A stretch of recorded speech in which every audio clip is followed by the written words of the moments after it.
देर पहले जनरल सिन्हा यहाँ पर गेम की बात कर रहे थे और जब आपने ये कहा ना कि वो वहां पर पहुंच रहे हैं, दूसरी तरफ एड भी पहुंच रही है, ये भी एक गेम चल रहा है, उस पर भी मैं आऊंगी। और इससे पहले कि बड़ी खबर का रुख करूं, सूद सर से मैं कोई क्विक रिएक्शन यहाँ पर चाहिए कि सर बार बार यहाँ पर ये हो रही है बात। अभी हम थोड़ी देर पहले मैप भी दिखा रहे थे कि यमन से जो हूती हैं, जो उसका उत्तरी क्षेत्र है, वहां से मिसाइल्स दागी गई हैं, क्रूज मिसाइल्स, ड्रोन्स वहां से मतलब दागे गए हैं वहां से। क्या कभी सुना है इस तरह से आपने, या कभी कोई इस तरह की इंफॉर्मेशन आई है कि 2000 किलोमीटर तक की कोई, मतलब इस रेंज की कोई मिसाइल हो उसके पास?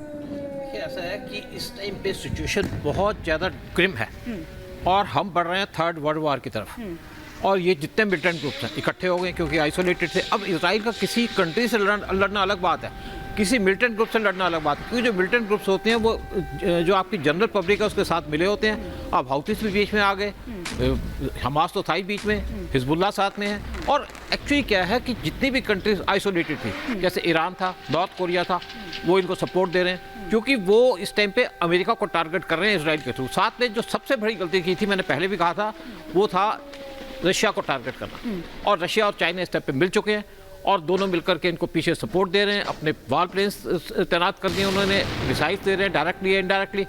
तो हम ऐसी सिचुएशन की तरफ बढ़ रहे हैं कि वर्ल्ड वार हो सकता है। ये मैं नहीं कहूँगा कि कोई भी अरब कंट्री या गल्फ कंट्रीज में इन्वॉल्व होगी, क्योंकि ना तो कोई मिलिट्री पावर है, लेकिन उनको डर है। उनको डर है अपनी जनता से, उनको डर है कि जो पैलेस्टाइन के इशू उठाकर के उनकी जनता मुस्लिम करेगी, इसलिए वो इनडायरेक्टली यहाँ पे न्यूट्रल रहने की कोशिश कर रहे हैं, लेकिन वर्बली वो पैलेस्टाइन को सपोर्ट कर रहे हैं। ठीक है, एक बड़ी खबर इस वक्त आ रही है, फिर मैं अपने बाकी दो मेहमानों का रुख करूंगी। मलेशिया में फिलिस्तीन के समर्थन में रैली निकाली गई है, ये इस वक्त की बड़ी खबर।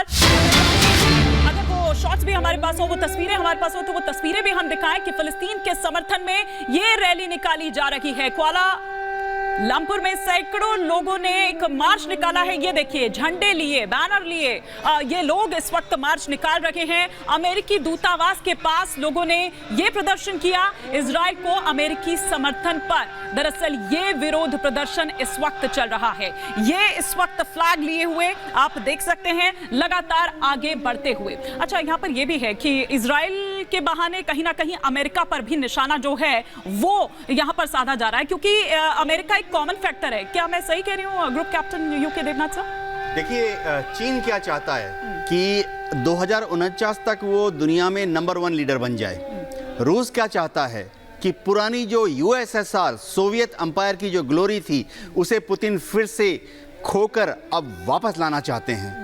इसके साथ नॉर्थ कोरिया क्या चाहता है? नॉर्थ कोरिया चाहता है कि वो अमेरिका को, जापान को, दक्षिण कोरिया को पीछे कर दे, एक कदम पीछे कर दे। ईरान क्या चाहता है? ईरान चाहता है कि मुस्लिम देशों में उसी का जय जयकार हो।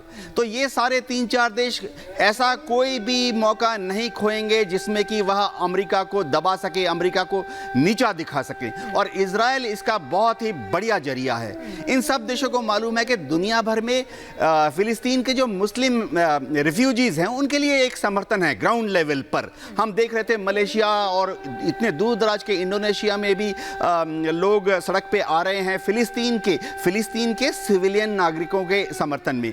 तो रूस, चीन, ईरान कोई भी मौका नहीं खोएंगे जहां पर कि वह अपने को ऊपर कर सकें और अमेरिका को और इजराइल को धता यानी नीचे दिखा सकें।